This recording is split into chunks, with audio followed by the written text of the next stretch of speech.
52เอามา60ก็ได้ตายแล้วบัดต้นเลยปลูกผมบอกนี่เอาต้นหนึ่งเนี่ยนี่เจ้ากระปูแล้วในตัดเดี๋ยวนี้โอ้เจ้าคือเจ้านี่เห็นบ่นี่เห็นบ่ได้2 อันบ่ได้หักได้2 อันนี่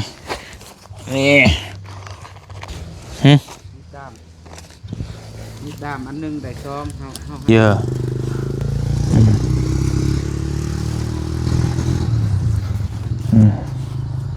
เพราะว่านี่เขาก็คิดขดน้ำไปน้ำปลูกไปน้ำเห็นหน่อยค่อย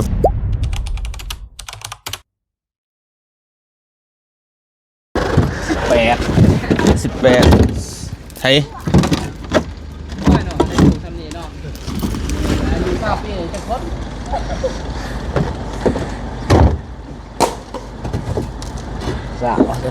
เศร้าเลย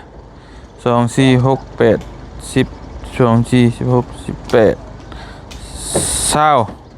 จะ2จะ4จะ6จะ8จะ2จะ4จะ6จะ8 30 32 30เท่าไรเลย36 38 40เอ้าสิ10 ก้อน44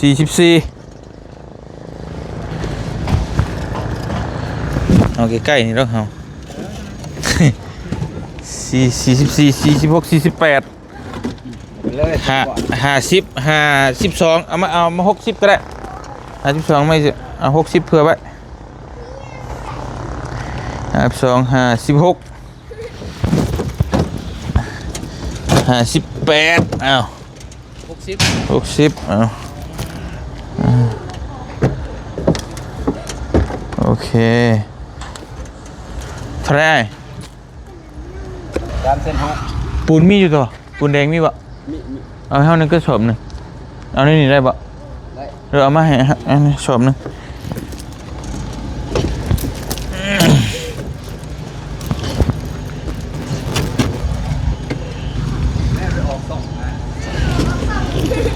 พี่น้องสบายดีเด้อเนาะ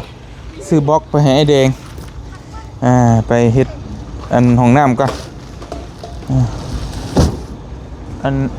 เราขายอย่างนี้ก็นี่พวกแป๊บพวกอย่างมีบ่ท่อบ่มีโอเคเอาซ้ำนี่ก่อนก็ได้เท่าได้ทั้งเบิดทั้งมวลปูนจังหวะนี่ปูนไปทำปูนทำยังไงแล้วปูนสอบไล่ไปเลยก็อาณาจักรเราพี่น้องเห็นเนาะ60 ก้อนโอ้ยจะแตกเดี๋ยวตัวนี้เปลี่ยนใหม่กันแตกแล้วโอ้แตกเปลี่ยนมันยังบวแข็งฮะโอเคฮะใจเพิ่นบ่พี่น้องไป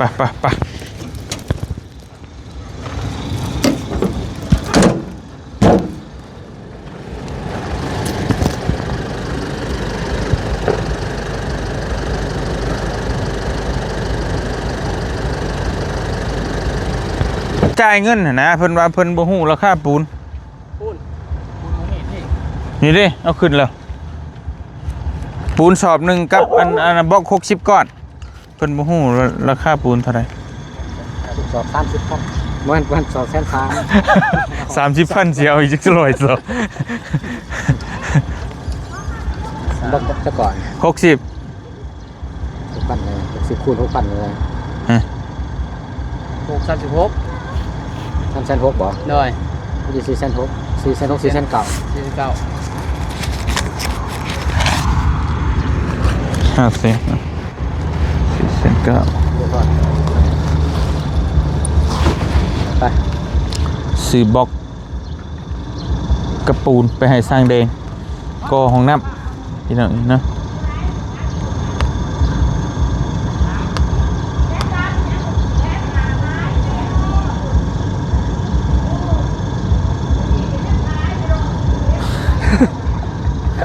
ขายปุ่นวะ ให้กันแล้วบัด ปุยปุ่นขายเหรอ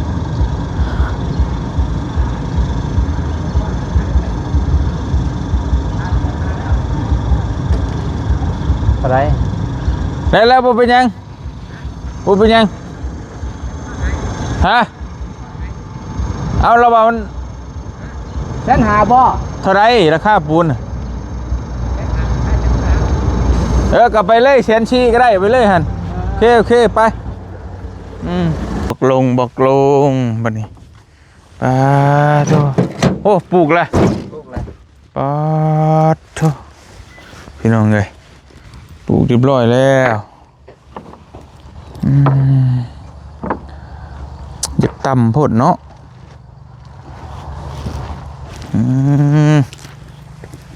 ปลูกได้หลายเติบเลยบ่นี่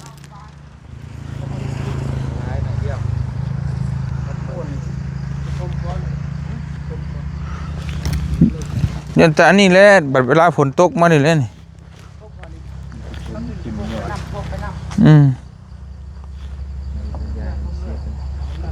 ท่านได้ปลูกหลายเติบอยู่โอเค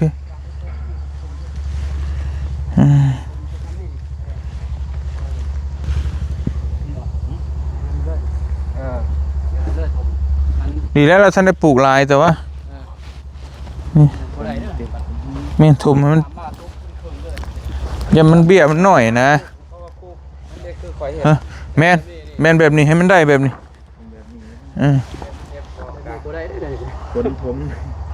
เพราะแบบมันลุบอยู่ในผมเวลาฝนตกมันบ่ได้วันนี้ฝนตกมานี่มันเลยนี่เดี๋ยวออกขึ้นก็ได้ก็วันนั้น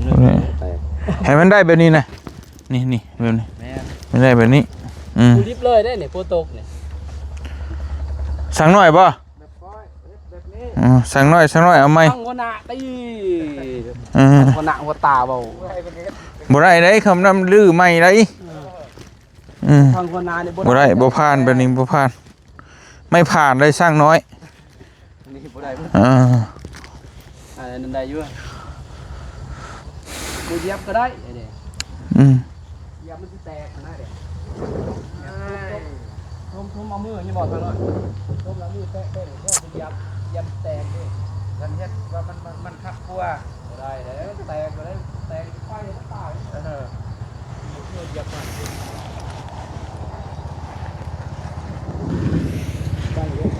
มาจึงว่ากันพี่น้องเอ้ยทางหัวหน้าเด้ทางหัวหน้าเด็กเพี้ยนทางหัวหน้าเด็กบ่ได้เกินหัวหน้าบ่สิ่งเกินหัวหน้าบ่ได้อยู่ว่าไล่ก็บ่ได้ยานมันหายบ่ได้ได้หัวหน้าย่านลูกน้องบ่ได้ยานลูกน้องหาย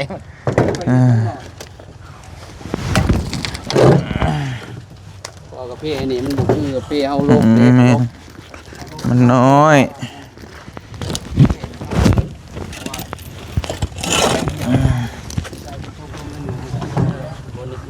คุณดูเองใช่ไหมถ้าไปเหยียบมันแตกโลดหนักก็ลงเองเหยียบมันแตกพวกนี้บอกกับมันแตกมันกับเหยียบมันชิเน่นน้ำหดน้ำบ่ลงแตกเบิดมุนเลยตัวช่างว่าตัวเก่ามันนะประกบใหม่เดินลงจะบอกกันเฮ็ดนั่นนี่เด้อแล้วเฮ็ดตามใจมันแล้วหามาต้นนี่บอกกันล่ะหามาต้นเป็นด้วยไว้เลยตายเลย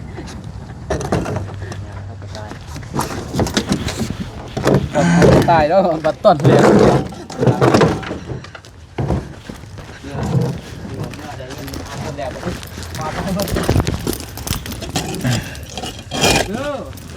เซตบาทมีงบให้แล้วมา3ที่แนวมันแหละคือการก็เข้าไปเฮ็ดงานมันบ่ผ่านต้องรับผิดชอบแก้คืนแน่เนาะได้ฮู้อยู่เคยอะไรเนาะเคยหมักนะเนี่ย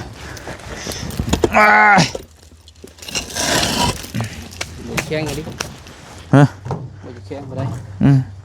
ยามล้อมอยู่ใกล้อยู่เด้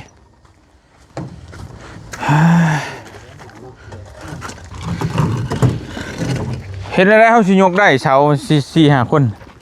ยกได้ เก็บกับเมื่อแล้ว4 คนเอาบ่ได้ ก็บ่มี ฮะ เป็นมื้ออื่นบ่เสาร์ เออย างรถก็บ่มี มื้อหน้าก็ได้เพราะว่ามันนั่นก็ตอนแรกๆนี่ก็ค่อยปลูกกาแฟไปก่อน เด้อ หาเบาโก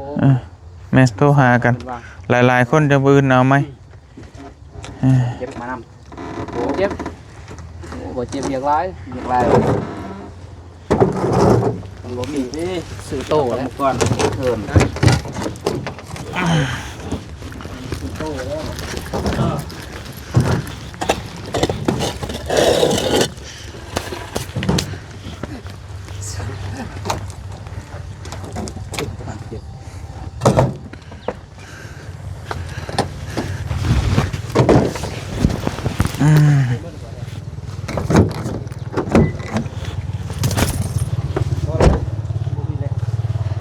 ฮะ ใส่เป็นนะ เดี๋ยวอื่นเขาสิมาแต่เว้นดอกอื่นมาเพอมันให้มาเคลียร์ให้มันเรียบร้อยก่อนเดี๋ยวมื้อนี้มันไป จะเว้นแน่มือ ปืนมื้อนี้เพิ่นไปทั้งหลายทางพวกเขาเช็คกองซะนี่ไปเอาเบิ่งกูกาแฟก่อนพี่น้องเอ้ย เราเบิ่งเอาไปเบิ่งไปปลูกเบิ่ง หืม ปลูกเบิ่ง เรายายให้ดิปลูกแล้ว บริถือเม็ดแล้วเนาะล่ะจีกเอาบ่จะแตกเลย เออ จังหน่อยคือว่าจีกเลย มันง่ายนั่นน่ะ ง่ายอยู่มันจะแตก มันแตกเดี๋ยวจังว่ากันมาเพราะเฮายังบ่ได้มาเด้ยังบ่ได้บอกหลักสูตร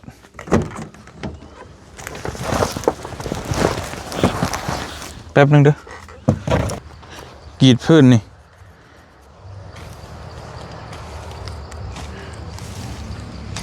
แม่นก็นั่นก็ค่อยเฮ็ดนั่นไปก็ได้เพราะว่าเฮา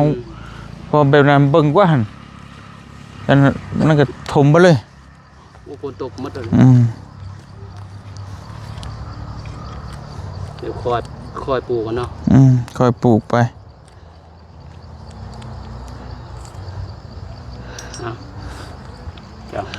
เจ้าของสวนไปปลูกปลูกกันบ่ ปลูก นี่เอาต้นหนึงนี่นี่ แล้วเจะก็ปลูกแล้วได้ตัดเดี๋ยวนี้ โอ้ยเจ้าคืออะไรเจ้านี่เห็นบ่น่า นี่เห็นบ่สร้างหน่อย ปลูกป้าไว้สิเด้อ นี่เห็นบ่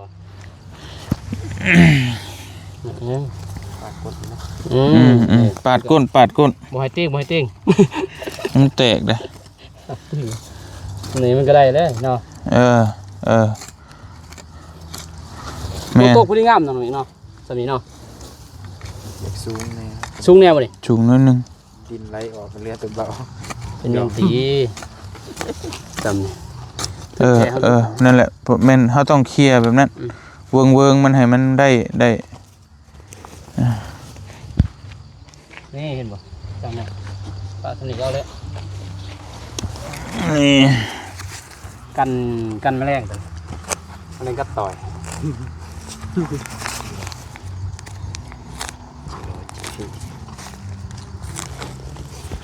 ฮักได้2 อันไปเลยฮักได้2 อัน นี่ประมาณนี้ก็ได้แล้วนี่ มีด้ามก็ได้นะ หึ มีด้ามอันนึงได้2เฮาหักแล้วก็ตัดใหม่มามัดต้นมัน มีบ่แถวนี้ นี่อยู่ดอก มีด้ามปะ แม่ ฮะเล่นไปชื่อนี้หานี่รถจักรนี่ ตัวนี้ก็ได้นะได้4 อันพุ่นได้จะคือจักอันพุ่นนี่ดินี่1 2 3 4 5พุ่นก็เสียบใส่ไม้ไอ้แดงนี่ได้หลายอันได้นี่ได้สิเตอร์ นั่นแหละ ได้เป็น5 อันพุ่น1 2 3 4 5 6 7 8 9 10พุ่นฮักเอามีเลยปัก หักเบิ้ง บ่มันมีนั่นเด้ บ่ ครีมพุ่นค่ะ ครีม บ่นะมันบ่ปานนั้นนะก็ซื้ออันละอัน10 อันมันก็พอบ่เปลืองบ่พิลึกพิโลดอกเพราะแต่มันมีขายน่ะ หนึ่งเนาะ ครับก่อน ทำไปเดี๋ยวจะเอาเงินให้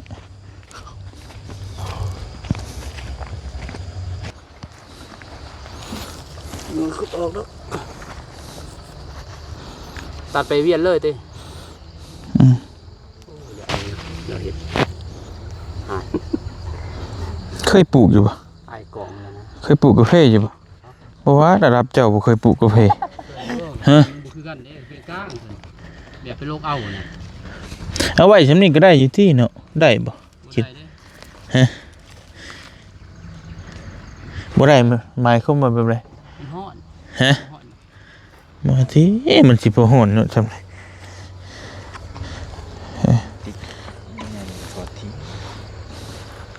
เออ หลายปะเลยส่วน นั่นแหละแล้วนี่เฮาก็แปลงเวิงมานำบ่ให้มันนั่นเกินไปวางได้ทุ่มเลยนะมีดเจ้า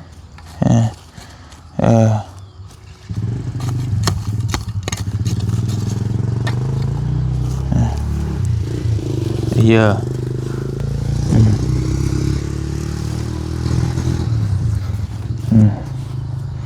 เพราะว่าเฮา สั่ง นี่เฮาก็เคลียร์น้ำนี่น้อยบ่ให้มันให้มันเป็นๆไว้นะคอยปลูกไปบ่ต้องเผาต้องหีดดอก มาดึงมันเอาเลย ปานนั้นก็ได้บ่เฮาดึงหลายยามสิอบพดเด้เป็นหยังดอกสำนี้แหละให้มันแบบนี้เบิดเลยโอเคเนาะ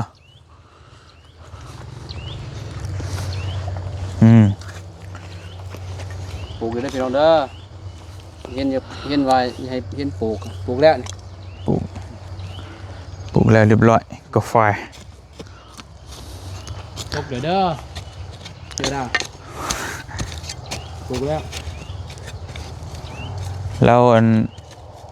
ย้ายไว้ให้เบิดละพี่น้องอันนั้นเลยก็ได้ขวดไว้สิก็ได้ให้มันเน่น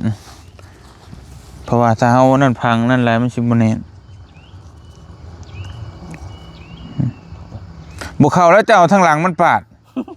เว้ยสั่งหน่อยเอ้ย นี่นะสักหน่อยนั่นนี่บ่เราเอาทางหลังมันปาดน่ะ ครบนะ บ่ถือคมมัน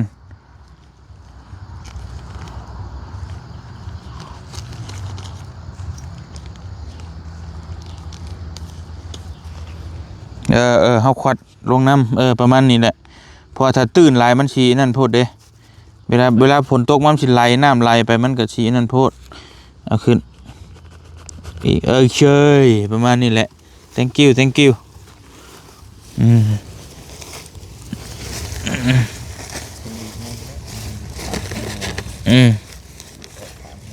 บุดออกสั่งออกลงดินแล้วประมาณนี้ครับบ่เป็นหยังนะขอแต่มันมีช่องออกบ่ยากหรอกกันได้บ่กิโลจำนี้นะบดีโกบ่มียังหั่นแหละคนโลนะจะได้เนาะจำเป็นเลยดีโกบ่มียังหั่นเฮ้ยกันมันก็บ่กัน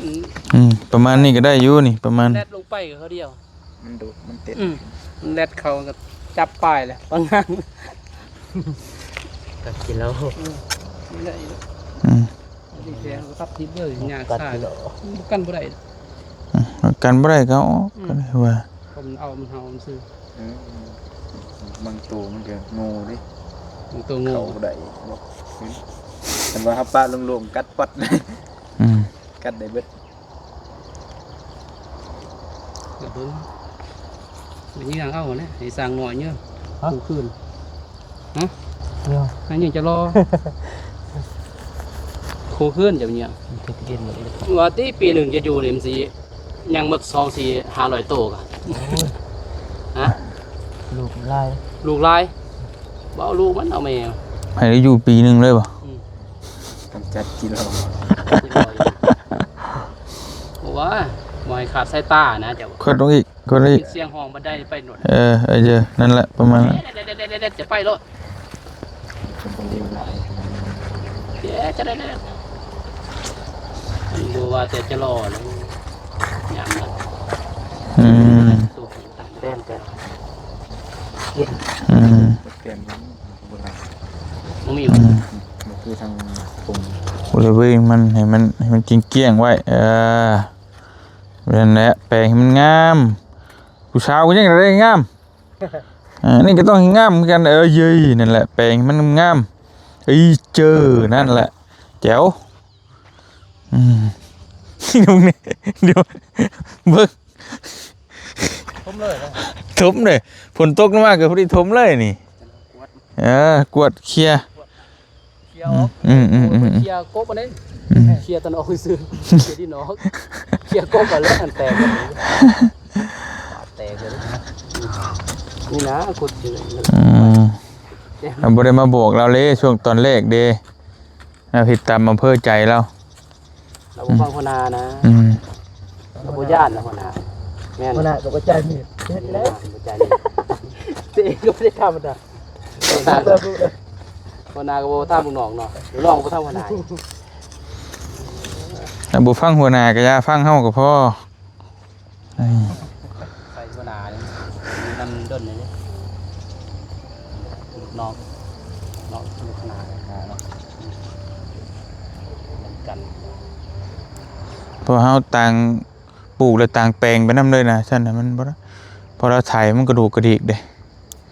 พี่น้องเอ้ย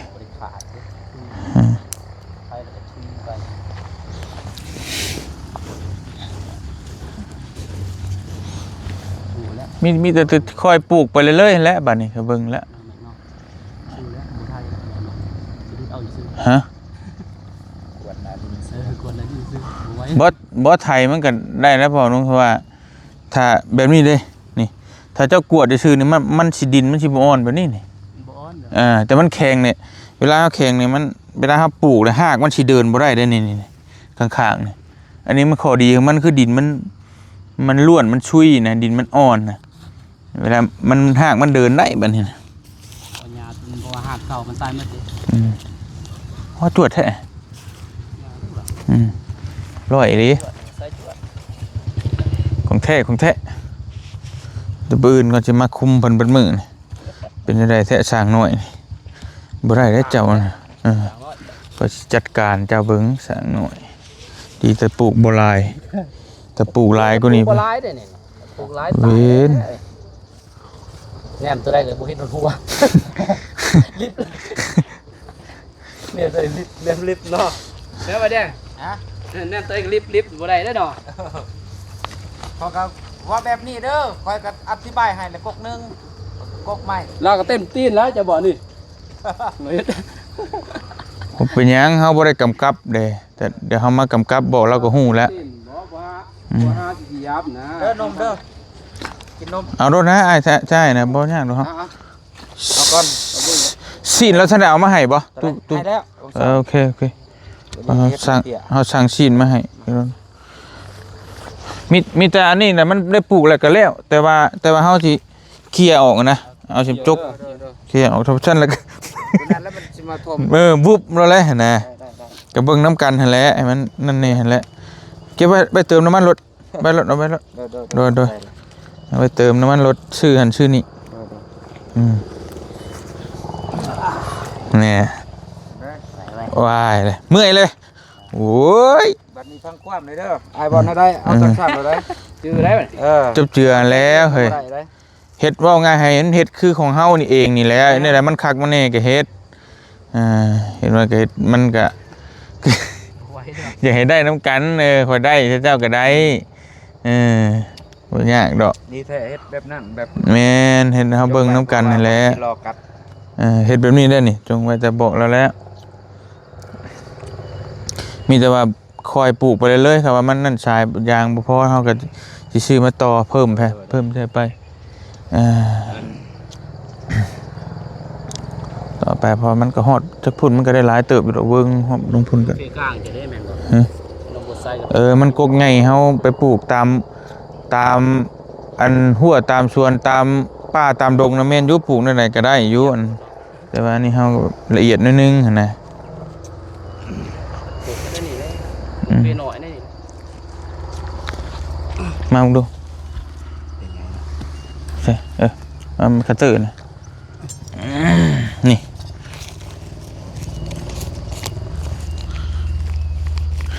่ก็ผ่านศึกมาหลายแล้วมันก็บ่จะเข้าปานใด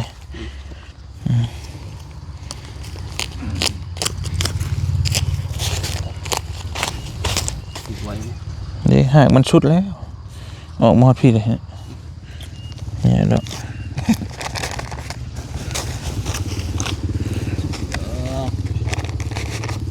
มันบ่งามไม่คือมันงามเนี่ยจักเดือนแล้วว่า4 เดือนโอ้4 เดือนกว่านี้หมดทางหลังเดือนอันนี้4 เดือนเขากะเพิ่นกะมันงามสายพันธุ์ตัวนี้ ประมาณนี้ สายพันธุ์แดงนี่ลูกเอาอยู่ส่วนไปดึงเอาอยู่ส่วนพวกอินเดีย อินเดียหลายสายพันธุ์หลายสายพันธุ์ แต่ว่าตัวนี้ก็มีเลยเนี่ยแดง มีกะติมอกะติกัว กะดีกว่า FJ 33หลาย กะดีกว่าบริษัทยังนี่เนาะ มาซัมโปรตีน ก็มี มันคือพันธุ์อย่างนั้น กะดี พัน กว่า ผสม ท่านผู้ชม โมเมนต์วะ เอาลองเบิ่งบ่เลยเนาะ เอาตัวพอน้องเมย์บอกเห็นบ่ เอา นี่ ข้าวเฮ็ดเวียกอยู่บริษัทเอามาแต่ว่าเรากะบ่ได้สมมา จังว่าชาวหมากโลนึง เอาจัมปูตีน แต่มันคำปลอม โอ้โธ่30หมากแค่โลนึงอ่ะก็ น้อยอยู่แต่ว่าลายนี่เนาะนะ อืม เนี่ยหมากน้อยเดียวแต่ว่ามันใหญ่อาศัยใหญ่เยอะเหมาะนะส่งมาใส่ถ้วยห้องเปลืองนี่เตาเส้น ฮะฮอดได้บ่นุ่งเอ้ย ฮะ ฮอดบ่ ห่างเลยวะ ผ่านไปประมาณ2-3 ที ห่างไปเนาะ มีคุณมีใส่มันกระพงไปอยู่เดี๋ยวว่าเฮาใส่ปุ๋ยจ้ะเฮาใส่เบี่ยงได้มันเกี่ยวมันเบี่ยงน่ะ หากินเนาะนี่ฮะวัน จุ่มอยู่หั่น เพราะว่าดินมันอ่อนเด้นี่ดินมันอ่อนนี่หากมันเดินไว้ ยากเสียปลาทำได้เก็บไปนะ คือกันกับเฮานี่บ่โอ้ยเว้าเขาเอาใส่เจ้าของ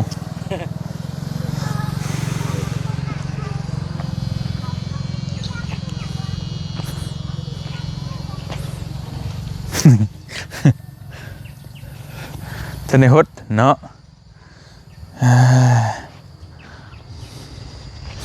เบิ่งเด้อไปลองฮดเบิ่งเปิดน้ำอยู่ไสสั่งหน่อยเปิดน้ำเห็นนี่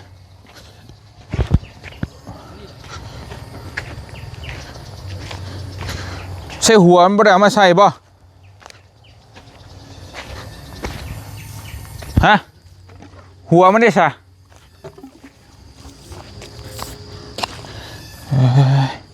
อันนั้นหัวมันได้ไอ้หัวนี่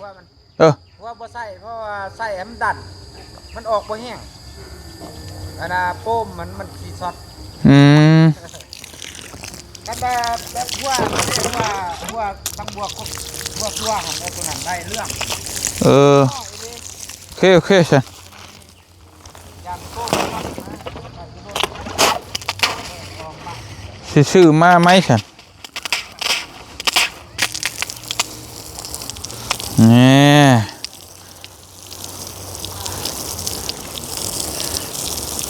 ขดน้ำไปน้ำปลูกไปน้ำเพียงหน่อยคอยปลูกไปน้ำมือเล็กมือหน่อย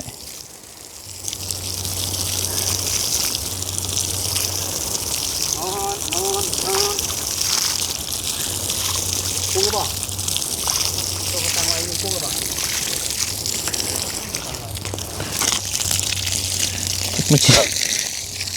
มันจะไปลักษณะแบบใดเนาะพอดีเนี่ย ออกแล้ว ฮะมันพอดีแบบใดแบบหนึ่งนะ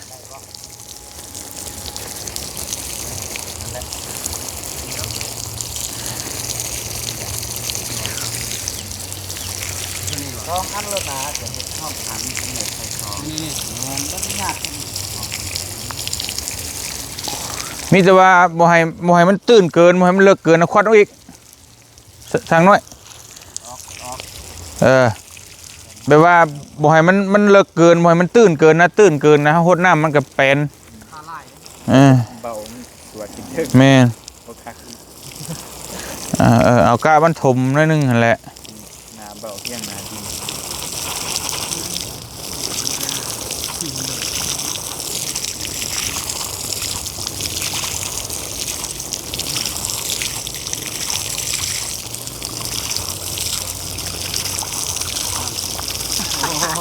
นี่น้ำมันเป็นยังไง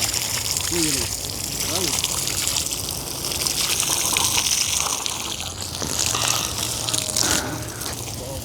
ดินงามอยู่พี่น้องเอ้ยฟังเบิ่ง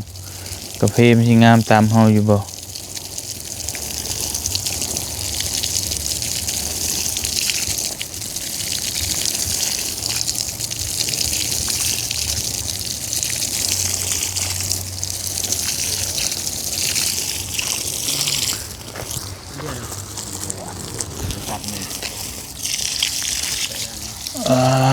คอยหดไปเนาะ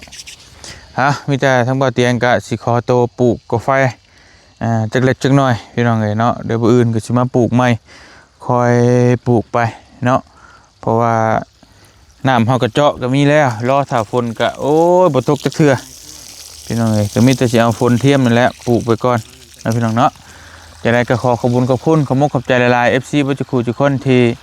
ก็มาเป็นกำลังแรงใจให้ทั้งบ่อเตียงเนาะโดยตลอดมาพี่น้องเอ้ยถ้ารุ่นถ้าเบิ่งถ้าชมน้ำกันกาแฟบ่อเตียงสิเป็นอะไรเนาะเริ่มปลูกแล้วเด้อพี่น้องเอ้ยเอาอยู่ดีมีแฮงบ่จุคูทุกคนสบายดีเด้อพี่น้องเด้อเดี๋ยวเจอกันมื้ออื่นค่ำแล้วมื้อนี้